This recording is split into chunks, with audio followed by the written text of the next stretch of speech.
সুপ্রভিয়াস আসসালামু আলাইকুম। মৃধা মিডিয়ার পক্ষ থেকে আপনাদের সবাইকে স্বাগতম এবং এখন একটি অতি গুরুত্বপূর্ণ নিউজ আপনার সামনে হাজির হয়েছি, আর সেটা হচ্ছে প্রবাসীদের ভোট অধিকার। প্রবাসীদের ভোটাধিকার দেওয়ার ঘোষণা আসলেও সেটা কবে থেকে বাস্তবায়ন হচ্ছে এবং কিভাবে সেটা রেজিস্টার করা হবে এবং কিভাবে ভোট দেওয়া হবে এটা এখনও সুনিশ্চিত হয়নি। তাই এই জন্য বিভিন্ন সংগঠন এ নিয়ে কাজ করছে।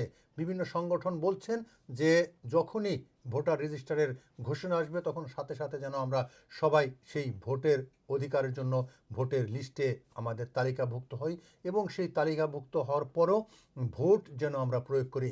আপনার একটি ভোটের মাধ্যমে হয়তোবা প্রবাস থেকেও প্রতিনিধি নিয়োগ হতে পারে, তখন প্রবাসীদের যত সমস্যাগুলো আছে সেগুলো সমাধান হবে, এমনটাই বলছেন বিশিষ্টজনরা।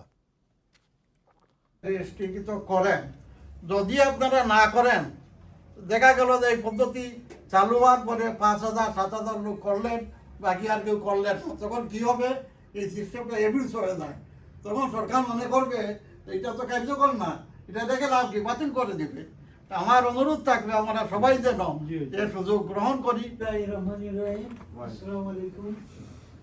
আজকে প্রবাসীদের ভোটার অধিকার নিয়ে যে আমরা 30 বছর পরে এটা সফল হয়েছে, কিন্তু এটা অর্ধেক, এখনো পুরা হয় নাই। পুরা পাওয়ার জন্য অনেক দিতে হবে। তো এখানে আসল মূল যে বিষয়টা, আমরা কিন্তু ইউরোপ থেকে বাংলাদেশ 100 বছর পিছনে, আমরা মুখে বলি, কিন্তু কার্যকারিতা করার ক্ষেত্রেও তাদের মানসিকতাও 100 বছর পিছনে। সময়টা খুব অল্পতা, বেশি দিতে হইব, প্রেশার দিতে হইব এবং আমরা সচেতন থাকতে হইব। আমার মাঝে একটা অ্যাপস করতে হইব, যে কারণে সবে মিললে আমরা এখানে যাতে আমরা জানাইতাম পারি সবরে। লাইন আছে আপনার, আপনারা টিম বানিয়ে দিল ওরা, যে গ্রুপ তো অনেক আছে। আমার কাছে আমি মনে করি ওটা 30টা 40টা গ্রুপ আছে। যদি কিচ্ছু হলাম কিচ্ছু আমি 30টা 40টা গ্রুপের মধ্যে আমি দিতাম পারবো, যে আপনারা আগে যে প্রস্তাবটা আইছে এটা খুব সুন্দর। আমরা ওখান থেকে কইরাম যে আপনার এই যে প্রশ্ন আইছে যে আমরা যে আগামী প্রজন্ম, আমরা ছেলেমেয়েরা, তারা বাংলাদেশের ভোটের ব্যাপারে, বাংলাদেশের তার অধিকারের ব্যাপারে তারা নিরুৎসাহিত, কারণ তারা ওখানে বর্ন এন্ড ব্রট আপ। তারা আমরা একটা সুযোগ আছে, এটা আমি কইলাই ওইটা তাই কইছিলাম এই সময়, আমি এটা মেনশন করতাম না মানুষ হিসেবে। এটা যেহেতু আপনারা এখন সাংবিধানিক রাইটটা ইস্টাবলিশ হয়ে গেছে, কি আপনারা ভোটার তালিকা মানে নাম উঠা এবং তরুণ প্রজন্ম যারা আছে এরা, যেমন এটা এক্সাম্পল দিচ্ছে যে টার্কিতে আছে, আরো কোন কোন দেশও আছে, যে এই প্রজন্ম হল যদি তারা ভোটার তালিকার সবে নাম উঠায়, এই প্রজন্ম তারা বাংলাদেশের পার্লামেন্টকে তারা রিপ্রেজেন্ট করতে পারবে গিয়া, তখন গিয়া আমরা আর ওয়ারি থাকে না। আমি তো মনে করিয়া কি এইটা আপনারা খেয়াল করবা যে এরারে নতুন প্রজন্ম যারা এরারে যদি উদ্বুদ্ধ করা যায় যে তোমরা ওখান থেকে যাও, আমরা তোমরা ভোট দিব, তোমরা আমরা প্রতিনিধিত্ব করো। কারণ এটা দীর্ঘদিনের দাবি, আজকে 45 বছর ধরে এই দাবিটা আসছে। যখনই আমরা দেখি যে এই ইন্ডিপেন্ডেন্ট সরকার হওয়ার কারণে এটা সহজে হচ্ছে। আমরা যত রাজনৈতিক দল আছে, একটা প্রধানমন্ত্রী, যত ধরনের মন্ত্রী আছে, আমরা দেখেছি যে সবাই কিছু না কিছু তার খাতে দিচ্ছেন যে আমাদের ভোটার অধিকার দেন, কিন্তু তারা ওই ডিমান্ড উঠছে বাংলাদেশে যাওয়ার সাথে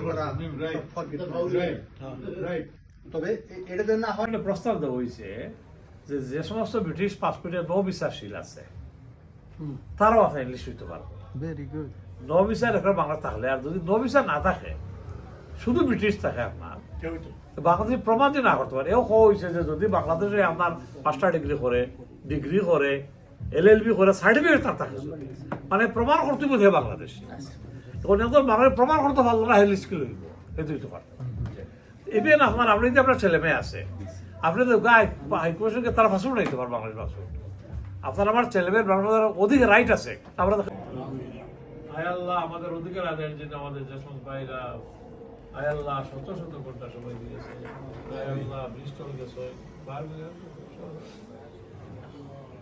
আয় আল্লাহ বাংলাদেশে ইমার্জেন্সি কি আইলে খাসা মামলা দায়ের করছে, আয় আল্লাহ যে সমস্ত ভাই আমাদের সাথে নাই এলে দে খান সাহেব, আয় আল্লাহ আমাদের যে সমস্ত আল্লাহ তারা, আয় আল্লাহ আরক ভাই আসলাম গরফর মধ্যে হাফ ব্যাগ আসলাম এটা আসেনি রফিকুদ্দিন ভাই মারা গেছেন। রফিকুদ্দিন আমাদের রফিকুদ্দিন ভাই আল্লাহ এনাম ভাই বিয়া মদির আলম সাহেব আয় আল্লাহ সবসময় তারা আসলাম আল্লাহ তুমি তারা মাফ করে দাও আমিন।